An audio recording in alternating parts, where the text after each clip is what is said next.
Hello, আজকে 23শে August. আজকে আমি কল সিটি থেকে কলম্বো সিটিতে ব্যাক করতেছি, কারণ আজকে আমি শ্রীলঙ্কা থেকে চলে যাব। সো ট্রেনে উঠে বসছি। 3-3.5 ঘন্টা হয়তো লাগবে কলম্বো যেতে।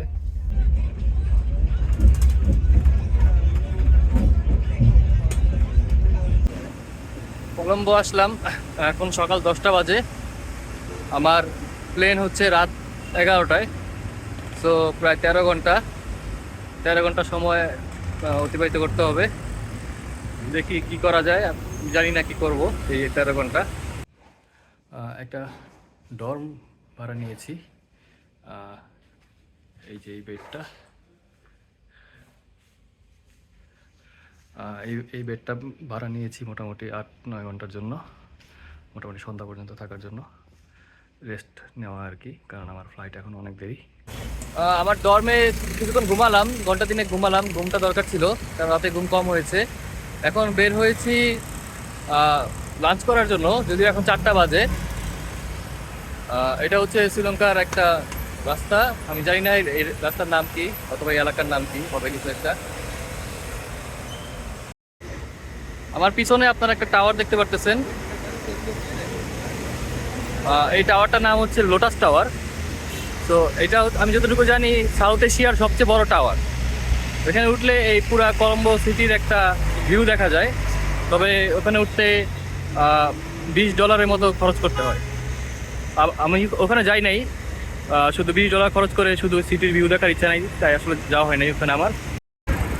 এই জায়গার বিল্ডিংগুলো দেখেন, পুরানো ধাঁচের বিল্ডিং অনেকগুলা একসাথে। মনে হয় এগুলো আসলে অনেক পুরানোই, দেখতে খুব সুন্দর লাগতেছে। আর এখানে স্ট্যান্ডার্ড চার্টার্ড ব্যাংকের একটা বিল্ডিং, এটাও বেশ সুন্দর। এটা কলম্বো ফোর্টের মধ্যে অবস্থিত।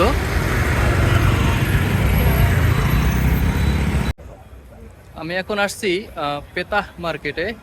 এখানে আসার প্ল্যান ছিল না, কিন্তু হঠাৎ করে দেখলাম যে এটা আমার লোকেশনের কাছেই আছে, সো চলে আসলাম।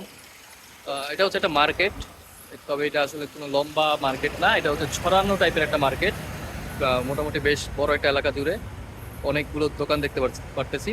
আমি মাত্র ঢুকলাম, ভিতরে কি আছে দেখি। আশেপাশে অনেক রেস্টুরেন্ট, জুতার দোকান, বিভিন্ন ধরনের দোকান, প্রায় সব ধরনের দোকানই এখানে আছে।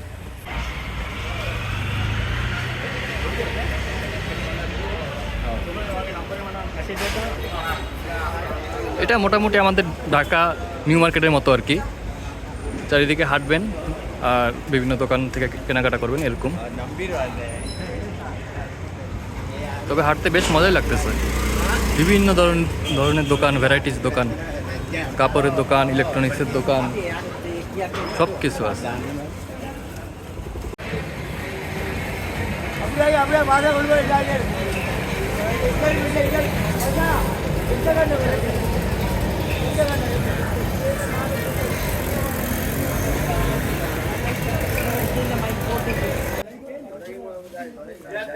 এক কাপ চা নিলাম টঙের দোকান থেকে। রাস্তার পাশে আমাদের যেরকম টঙের দোকান, এখানেও আছে। টঙের দোকান থেকে চা নিলাম, এক কাপ চা বেশ ভালো। আমাদের বাংলাদেশের চা নিলে দেখা যায় যে চিনি টিনি দিয়া, দুধ টুধ দিয়া, মিষ্টি করে ভরে ফেলায়, অত খুব একটা মজা লাগে না আমার কাছে টেস্ট। বাট এই চাটা ওরকম না, মজা আছে। এই চাটার দাম নিচ্ছে 100 রুপি। 100 রুপি বাংলাদেশি টাকায় হবে 40 টাকা। তো টাকা হিসাব করলে একটু বেশি, বাট এখানে হয়তো অনেকগুলো ফ্যাক্টর থাকতে পারে, হয়তো তাদের চায়ের পাতার দাম বেশি আর অন্য কিছু হতে পারে। হাঁটতে হাঁটতে একটা মন্দিরের কাছে চলে আসলাম। তবে এই মন্দিরটা একটু স্পেশাল, বিকজ এটা আসলে ডিজাইনটা আমি আপনাদের দেখাই। ডিজাইনটা দেখলে বুঝবেন কেন এটা স্পেশাল। এই যে এই জায়গাটা দেখেন, এখানে অনেক ছোট ছোট মূর্তি, ছোট ছোট ছোট ছোট অনেক মূর্তি উপরে এই টাওয়ার টাইপের এই জায়গাটাতে, এবং অনেক কারুকাজ করা।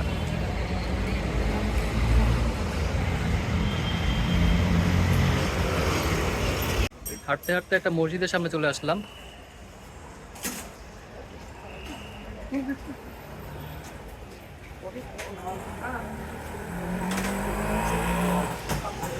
মাগরিবের সময় হয়ে গেছে, তো দেখি ভিতরে যাই। এখানে একটা ব্যাপার খুব অদ্ভুত লাগলো, এখানে বসে উজু করার কোনো ব্যবস্থা নেই, কোনো কোনো সিট নাই। মানে এখানে যারা উজু করতেছে সবাই দাঁড়ায় উজু করতেছে, কেন বুঝলাম না।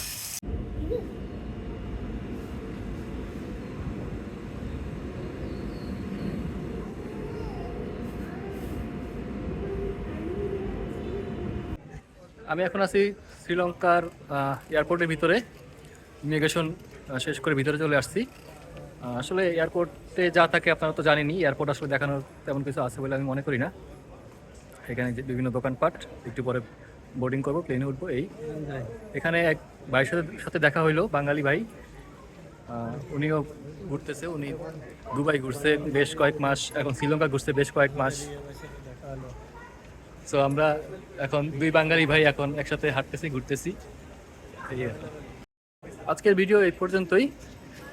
কোথায় যাচ্ছি, যাওয়ার পরে কি হবে সেগুলো পরের ভিডিওতে আপনারা পাবেন ইনশাআল্লাহ। বাই।